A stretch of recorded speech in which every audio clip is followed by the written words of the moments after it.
Hey, in this video, we're going to talk about how to use cryptocurrency once you already own it. Owning crypto is a very exciting prospect. In the few earlier videos I posted on this channel, we've talked about buying, selling, trading, swapping, and dealing with cryptocurrencies in general. However, perhaps you've caught yourself wondering, what else can I do with Bitcoin and other cryptocurrencies too? Well, once you get yourself some crypto assets, a whole new world of possibilities open up, potential activity-wise. All that's left to do is for you to weigh all of your options and pick the best one. Allow me to welcome you to Crypto Finally Explained, the most crypto-friendly educational YouTube channel for actually learning crypto. Here, I finally explain crypto topics using simple animations, visual doodles, and real-life examples, so no matter if you're 5 or 75, you'll be able to understand it. In this video, we're going to talk about how to use cryptocurrencies and what can you do with your crypto. Specifically, we'll cover the 5 most notable concepts and activities that you can participate in with your crypto assets and discuss their pros and cons too. Let's get to it. So, the very first thing that you can do with your cryptocurrencies is actually the most straightforward of the bunch as well. Store them away in a cold wallet device. Cold wallets are special, secure hardware devices that allow you to store your crypto usually for a longer period of time. Think of these wallets as those little safe deposit boxes that you can rent at your local bank and store some valuable items in. It's really the crypto equivalent of that. The so-called cold storage is actually a very popular concept within the crypto space. With the market being so volatile still, and multiple high-tier exchanges and other crypto services going under thanks to one scandal after the other, people are looking at alternative ways of storing and securing their assets. Cold wallets are the obvious answer for most. Now, admittedly, it's also not something that will fit every single person looking at how to use crypto. Let's say that you're a day trader, someone who is constantly trading cryptocurrencies and trying to time the market, so to speak. In a situation like this, keeping your cryptocurrencies in cold wallets might not be very convenient. On the flip side, if you plan to hold the crypto that you've bought for a long time as a long-term investment and don't really care about how to use Bitcoin to buy things, then cold wallets are certainly your best friend. The best example I can think of is this. Imagine that you just bought an old vintage car. It's absolutely gorgeous and without a single scratch or dent in sight. If you plan to keep that car for a few years as an investment and then sell it when the price appreciates, you'd probably store it in a designated garage and wrap it up with multiple layers of protective materials. On the flip side, if you actually plan to drive the car, then unwrapping it every single time would simply be, well, inconvenient. The golden rule within the industry is pretty simple. You should store the majority of your assets in cold wallets while keeping only a small amount on an exchange. This way, you'll be able to buy, sell, and trade cryptocurrencies as you please, while the bulk of your investment stays safe and sound within a hardware wallet. Of course, all of what I've just told you only works if you're in it for the long term. That might not be your goal. Instead, you might want to actively trade your assets. This is the second activity of how to use Bitcoin or any other crypto: trading.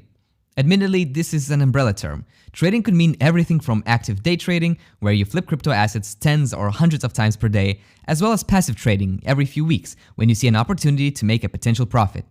It's actually probably the most popular activity that people choose to participate in with their cryptos. Once you have bought the coins and tokens that you want, a whole new world of opportunities opens up to you.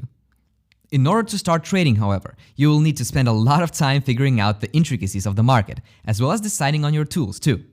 For example, will you perform all of your trades on centralized exchanges, or will you transfer your funds to a third-party wallet and use the services of DEXs, decentralized exchange platforms? What about taxes? That's another headache to sort out as well. Don't worry though, if you feel like trading is the path that you want to take but are confused about where to start, I have dedicated videos covering both taxes and DEXs, as well as crypto taxes too. Check them out before you start trading. Moving on with the video, the third activity that you can participate in with your newly acquired crypto assets is staking. Now, staking is a whole separate can of worms in itself. However, it's also a super popular method of how to use Bitcoin and other cryptos to make money, strictly for the fact that you're able to earn a passive interest on the cryptocurrency that you hold. If you're looking to get into staking, there are a couple of things that you need to figure out beforehand. First, there are 2 types of staking. One where you directly interact with a specific staking pool, and another when you stake your crypto on an exchange platform. Naturally, both have their pros and cons as well. In the first scenario, you can stake your crypto on a pool of your choice and do so from a designated wallet that you own. This method, however, is a bit complex and you need to have a pretty decent understanding of staking in general in order to do everything properly. Staking crypto on exchange platforms is becoming more and more popular as time goes on. While it's super convenient and you can find some great interest rates with the assets of your choice, some people avoid this form of staking due to the fact that you have to keep your assets on an exchange. With the multiple controversies that many exchange platforms find themselves in, you can probably see their point. Then, you should also know that not all cryptocurrencies can be staked the traditional way. If you already own some crypto, you can just utilize a single simple Google search and find out if your coin or token is stakeable. If you're looking at what you can do with crypto, are interested in staking, but don't have any assets yet, then proper research is warranted. Take the time and look into the coins that will both bring you the best staking profits and provide the least volatility market-wise. The penultimate method of how to use cryptocurrencies involves investing in different crypto-native projects. At first glance, this might look a bit confusing. Doesn't buying crypto constitute as investing in a project? And yes, oftentimes if you purchase a crypto asset, you're directly or indirectly investing into the underlying platform that stands behind that project.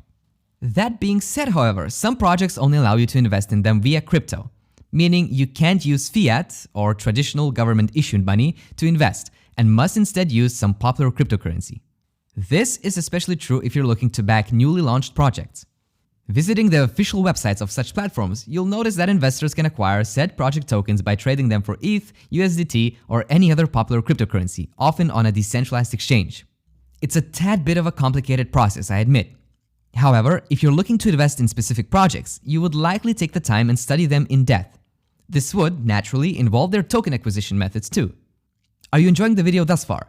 Make sure to give it a like and subscribe to the channel. I create crypto explanatory videos just like this one. Once you figure out how to spend or save your crypto, feel free to check out the channel for additional animated crypto resources. Last but not least, the fifth way of how to use crypto is, admittedly, rather expansive. You can use your crypto coins and tokens to pay for certain goods and services. If you've ever wondered how to use Bitcoin to buy things, or even about what you can buy with Bitcoin in general, this is probably the route that you'll want to take. As crypto is becoming increasingly more adopted by the day, more and more traditional services offer payment options with crypto coins and tokens. Services are just one part of the deal though. The what can you buy with cryptocurrency list extends to different products as well. Nowadays, you might find shops that accept crypto payments and deal in electronics, food items, clothing, and everything in between. It's worth mentioning that some people might find this method of how to use crypto a bit counterintuitive, since you would use a theoretically appreciating asset to purchase depreciating products. Or, in other words, why would you buy a used car with your BTC coins if the car will lose value, while BTC would likely grow and become more valuable with time? This argument is mostly popular with people who consider themselves investors though, and who are looking to gain some monetary benefits from the space. If that's not what you're about, and you're excited to purchase everyday items with cryptocurrency, keep in mind that, with time, the list of options is getting progressively bigger. That wraps up my video on the top 5 ways of how to use and spend crypto. I hope that it was informative to you and that you now know both how to use Bitcoin to make money as well as how to spend it for other purposes too. Thanks so much for watching. Don't forget to give the video a like and subscribe to the channel. I really hope to see you next time. Cheers!